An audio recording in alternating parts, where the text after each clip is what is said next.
ఓం గం గణ వర్ణ గణపతి ధ్యాన ఫలం. ఈ వర్ణ గణపతి అంటే ఒక ప్రత్యేకమైన పేరు కాదు.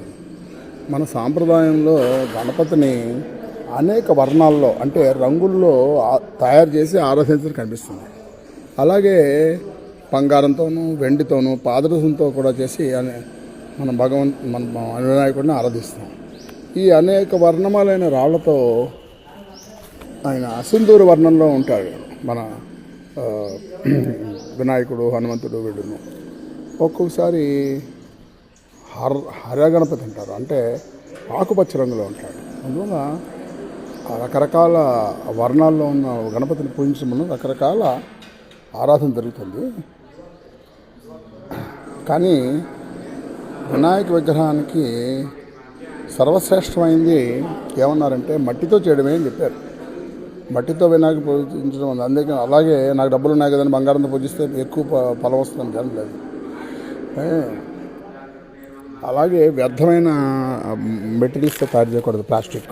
ప్లాస్టర్ ఆఫ్ పారిస్ ఇలాంటి వాటిలో తయారు చేయడం అంత కరెక్ట్గా కాదు.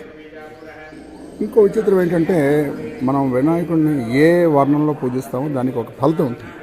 దాన్ని పీతం స్మరేత్ స్తంభన కార్యేనం వశ్యాయ మంత్రి హరుణం స్మరేత్ తం కృష్ణం స్మరేత్ మారణ కర్మేషం ఉచ్చాటనే ధూమనభిం స్మరేత్. అంటే మంత్రసాధకుడు స్తంభన కార్యంలో గణేషుని పీత అంటే పసుపు వర్ణంతో భావించాలి. మనకు గుర్తుంది కదా, మనకి పసుపు వినాయకుడిని చేస్తాం మనం వినాయక చవితిలో కూడా. అది చేసి ఏదైనా స్తంభన కార్యం అంటే ఏంటంటే మనం ఏదైనా పని చేస్తున్నప్పుడు ఆ పని ఆగిపోకుండా విఘ్నం వెళ్ళడానికి పీత వర్ణంలో చేస్తాం. అలాగే వశీకరణం గురించి అరుణకాంతిమైన స్వరూపాన్ని చింతన చేయాలి. కొంతమంది ఈ బ్లాక్ మ్యాజిక్ చేసినట్టుగా మారణ కర్మకు ఉపయోగిస్తారట. వాళ్ళేమో కృష్ణ నలుపు కంతున్న ఆయన్ని, తర్వాత ఉచ్చాటన కర్మ అయింది ధూమ్ర వర్ణం అలా ధూమ్ర వర్ణంలో కూడా ఆయన్ని పూజిస్తారు. ఈ విధానం క్షుద్ర ఆరాధనకి సంబంధించింది. బంధూక పుష్పాదినభం చ కృష్ణే స్మరాత్ బలార్థం కిల పుష్టికార్యే స్మరేద్ అర్ధనారి హరి వర్ణమేతం ముక్తౌచ శుక్లం మునివత్ స్మరేత్తం ఏవం ప్రకారేణ గుణం త్రికాలం ధ్యాయన్ జపన్ సిద్ధియేత భవాన్ ఆకర్షణమిత్తం బంధూక సమాన వర్ణం. సో ఎరుపు.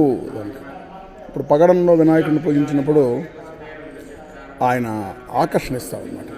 పుష్టి నిమిత్తం వర్ణ గణపతి సాధించాడు.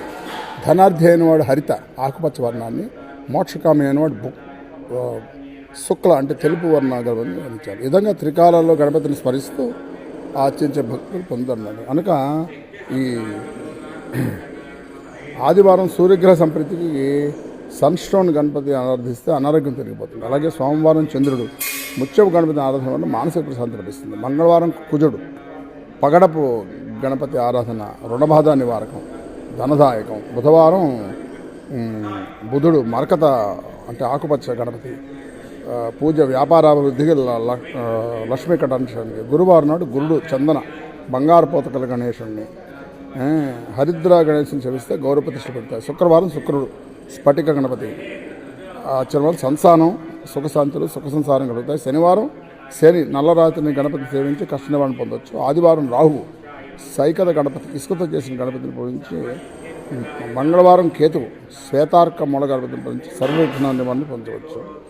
మనకి తెలుసు ఈ సైకత లింగాన్ని కూడా రావణాసురుడి తల్లి కైకసి పూజించేది. అందువల్ల ఒక్కొక్క గణపతికి ఒక్కొక్క ఇది ఉంటుంది.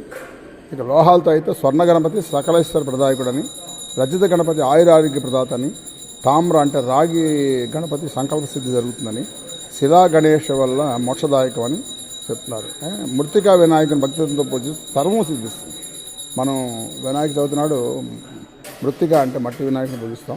హరిద్ర గణపతి పూజ సర్వశ్రేయదాయకం. సో దీనివల్ల ఇవాళ మనం ఏం నేర్చుకున్నాం? రకరకాల వర్ణాలు రకరకాల మెటీరియల్స్తో వినాయకుడిని పూజించడం వల్ల వచ్చేది తీసుకున్నాం. ఎక్కడ నేను వెళ్ళలేదు, చాలా గణేష పురాణాలు చదివాం. కానీ ఇది మన గణేష్ దర్శనంలో దర్శక కృష్ణమోహన్ గారు రాసిన దాంట్లో చూసాం మనం. మామూలుగా మాత్రం వినాయకుడు రక్తవర్ణం అంటే ఎరుపు రంగుట, రక్తం లంబోదరం స్వర్ప సుకర్ణం రక్తవాసనం రక్తగంధానులప్తంగం రక్తపుష్పై సుపూజితం భక్తానుకంపినం దేవం జగత్కారణమచితం ఆవిర్భూతం చ సృష్టితో ప్రకృతే పురుషాత్ పరత్ అని ఆయన ఎర్రదాంతో అని చెప్పి ఆ గణపతి అధర్వశీర్షంలో పూజించారు. అలాగే విగ్రహాన్ని నీటిలోంచి తీసిన బంకమట్టితో తయారు చేసి పూజానంతరం పత్తితో నీటిలో నిమజ్జనాన్ని మన వాళ్ళు చెప్పారు. తర్వాత ఆకాశస్యోధి విష్ణు అగ్నేశివ మహేశ్వరి వాయు సూర్య క్షితిలో జీవనస్య గణాధిప. జీవనం అంటే నీరు కూడా అని అర్థం. ఆయన జలాదేవత కాబట్టి ఆకుపచ్చ రంగు కూడా గణపతికి చాలా ఇష్టం. గణపతి హస్త నక్షత్రం, ఎలాగైతే శివుడిది ఆరుద్ర నక్షత్రము. ఆయన కన్యారాశికి ఆయన అధిపతి బుధుడిది ఆకుపచ్చ రంగు కనుక బుధుని ప్రత్యేకంగా గణపతిని పూజిస్తారు. అందువల్లే గణపతిని మనం బుధవారం నాడు ఎక్కువ ఇది చేస్తాం. తర్వాత ఏనుగు ఆకులు ఉండే ప్రసిద్ధి కాబట్టి ఆయన హస్తిముఖుడు కాబట్టి అది భాద్రపద మాసంలో రవశ్రోతి కాబట్టి ఆకులన్నీ వస్తాయని ఆకు పూజలు మేము చేస్తాం కదా. ఇలాగే ప్రముఖ ఖగోళ శాస్త్రవేత్త వరాహమిరుడు బుధుని వర్ణిస్తూ దూర్వాశ్యామం అన్నాడు. అంటే గరిక పూజ వల్ల హస్తముఖుడికి ఇష్టమైన నివేదన చేసినట్టుంట.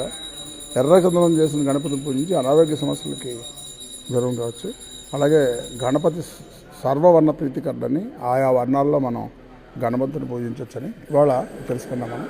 అందువల్ల ఈ వర్ణ గణపతి మనం చేసుకోవడం వల్ల మనకి ఇవాళ తెలిసింది. ఓం గం గణపతి